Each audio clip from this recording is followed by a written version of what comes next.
வணக்கம். நீங்கள் இணைந்திருப்பது தடம் நியூஸின் காலை நேர செய்திகளுடன். விரிவான செய்திகளுக்கு செல்லும் முன் முதலில் தலைப்புச் செய்திகள்.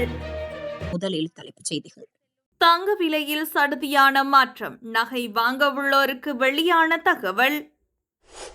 மலையகம் மார்க்கத்திலான தொடருந்து சேவைகளில் தாமதம். இலங்கை மின்சார சபைக்கு புதிய தலைவர் நியமனம். மெட்ரோ பேருந்து அலகொன்றை தாப்பிக்க அமைச்சரவை அனுமதி. தேர்தல் ஆணைக்குழுவின் விசேட அறிவிப்பு. தொடர்பான விரிவான செய்திகள். இலங்கையில் கடந்த சில மாதங்களாக தங்கத்தின் விலையானது சற்று ஏற்ற இறக்கத்துடன் காணப்படுகின்றது. அந்த வகையில் கடந்த சில தினங்களாக தொடர்ச்சியாக அதிகரித்த தங்க விலையானது சடுதியாக குறைவடைந்த நிலையில் நேற்று மீண்டும் உயர்வடைந்துள்ளது. நேற்றைய நிலவரத்தின்படி ஒரு அவுன்ஸ் தங்கத்தின் விலையானது 10,12,093 ரூபாவாக காணப்படுகின்றது. அத்தோடு 24 கரட் தங்க கிராம் 35,710 ரூபாவாக பதிவாகியுள்ள நிலையில் 24 கரட் தங்க பவுன் 2,85,650 ரூபாவாக பதிவாகியுள்ளது. 22 கரட் தங்க கிராம் 32,740 ரூபாவாக பதிவாகியுள்ளதுடன் 22 கரட் தங்க பவுன் 2,61,900 ரூபாவாக பதிவாகியுள்ளது.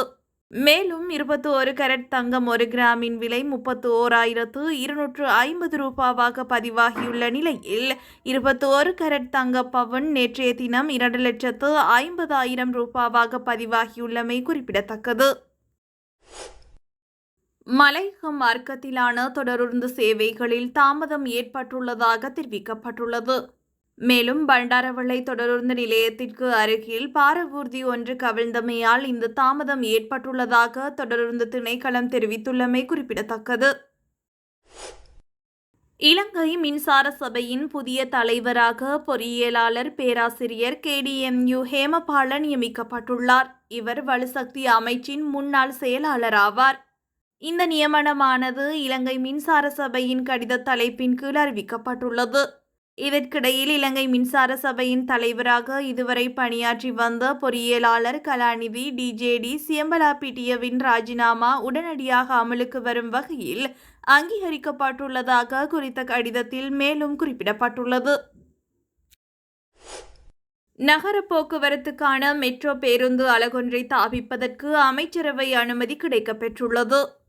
அமைச்சரவை முடிவுகளை அறிவிக்கும் ஊடகவியலாளர் சந்திப்பின் போது அமைச்சர் இதனை தெரிவித்தார். பொது போக்குவரத்து சேவைகளை நவீனமயப்படுத்துவதற்காக இலங்கை போக்குவரத்து சபையின் கீழ் முன்னோடி கருத்திட்டமாக சொகுசான உயர் தொழில்நுட்பத்துடன் கூடிய பேருந்து வகையொன்றை அறிமுகப்படுத்துவதற்காக 2025 ஆண்டுக்கான வரவு செலவு திட்டத்தில் முன்மொழியப்பட்டுள்ளமை குறிப்பிடத்தக்கது. அதன் கீழ் மேல் மாகாணத்தில் கொழும்பு உள்ளிட்ட மாக்கும்புர, கடுவெல, கடவத்த மற்றும் மொரட்டுவ போன்ற பிரதான வழிகளில் இடைவழிகள் சிலவற்றின் மூலம் பயணிகள் போக்குவரத்துக்கான சொகுசான தாழ்வான மிதிப்பலகை கொண்ட 100 பேருந்துகளை சேவையில் அமர்த்துவதற்கு திட்டமிடப்பட்டுள்ளது. 2025 மே மாதம் 6ஆம் திகதி அன்று நடைபெற்ற உள்ளூராட்சி மன்ற தேர்தலில் போட்டியிட்ட அனைத்து வேட்பாளர்கள், கட்சி செயலாளர்கள் மற்றும் சுயேட்சை குழு தலைவர்களால் சம்பந்தப்பட்ட உள்ளூராட்சி நிறுவனங்களின் தேர்தல் தெரிவத்தாட்சி அதிகாரிகளிடம் சமர்ப்பிக்கப்பட்ட தேர்தல் பிரச்சார வருமானம் மற்றும் செலவின அறிக்கைகள் தொடர்பில் ஆய்வு செய்ய அல்லது முறைப்பாடளிக்க எந்தவொரு நபருக்கும் வாய்ப்பு வழங்கப்பட்டுள்ளது. தேர்தல் பிரச்சார வருமானம் மற்றும் செலவின அறிக்கைகளின் சான்றளிக்கப்பட்ட பிரதிகள் 7ஆம் திகதி முதல் சம்பந்தப்பட்ட மாவட்ட தேர்தல் அலுவலகங்களில் பார்வையிடும் வாய்ப்பு கிடைக்கும். எந்தவொரு நபரும் அலுவலக நாட்களில் காலை 9 மணி முதல் மாலை 4 மணி வரை அவற்றின் நகல்களை பரிசோதிக்கலாம். இந்த தேர்தல் பிரச்சார வருமானம் மற்றும் செலவின அறிக்கைகள் 2023ஆம் ஆண்டு 3ஆம் இலக்க தேர்தல் செலவு ஒழுங்குமுறை சட்டத்தின் பிரிவு 6 படி சமர்ப்பிக்கப்பட்டுள்ளதாக தேர்தல் ஆணைக்குழு தெரிவித்துள்ளது. இதுபோன்ற செய்திகளை தெரிந்து கொள்ள தடம் நியூஸ் சேனலை சப்ஸ்கிரைப் செய்து அருகில் உள்ள பெல் பட்டனை கிளிக் செய்யுங்கள். மேலும் இதுபோன்ற செய்திகளை உடனுக்குடன் தெரிந்து கொள்ள தடம் FM.com என்ற இணையதளத்தின் வாயிலாகவும் எங்களுடன் இணைந்து கொள்ளுங்கள்.